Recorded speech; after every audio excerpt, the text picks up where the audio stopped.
Hi hello అందరికీ నమస్తే. Welcome to my తలనొప్పి వ్లాగ్స్. ఈ రోజు అయితే నేను చాప్టర్ 3 అవమానం అనే టాపిక్ గురించి చెప్పబోతున్నాను.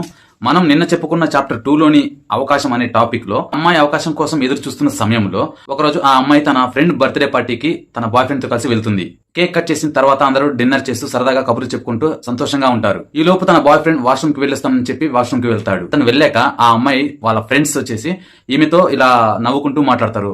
ఏంటే మీ బాయ్ ఫ్రెండ్ అలా ఉన్నాడు, పొట్ట వచ్చింది, అది పొట్ట లేకపోతే గుట్ట అని చెప్పేసి ఫన్నీ కామెంట్స్ చేసుకుంటూ నవ్వుతారు. అంకుల్లా ఉన్నాడు, జస్ట్ ఫర్ ఫన్ అని చెప్పేసి సరదాగా చెప్తారు. మాటలు విన్న తర్వాత ఆ అమ్మాయి చాలా గిల్టీగా, అవమానంగా, ఎంబారసింగ్ గా, ఇన్సల్టింగ్ గా ఫీల్ అవుతుంది. ఇక మెల్లగా అతన్ని వదిలేయాలి అన్న మాట వాళ్ళ ఫ్రెండ్స్ తో చెప్పేస్తుంది. నేను ఇలా అతన్ని వదిలేయాలి అని అనుకుంటున్నానని చెప్పి చెప్పేస్తుంది అనమాట. అలా వాళ్ళ ఫ్రెండ్స్ తో చెప్తున్న సమయంలో తన బాయ్ ఫ్రెండ్ అటు సైడ్ గా ఉండి వింటూ ఉంటాడు ఆమె మాటల్ని.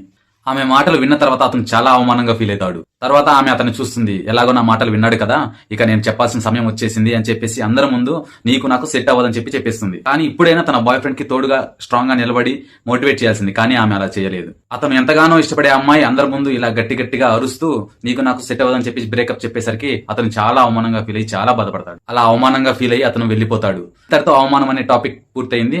చాప్టర్ 4 వచ్చేసి పిరికితనం. ఇది ఇంకా ఇంట్రెస్టింగ్ గా ఉంటుంది. మీరు నన్ను సపోర్ట్ చేయండి, మన ఛానల్ ని లైక్ చేయండి, షేర్ చేయండి, సబ్స్క్రైబ్ చేయండి. అందరికీ థ్యాంక్ యూ.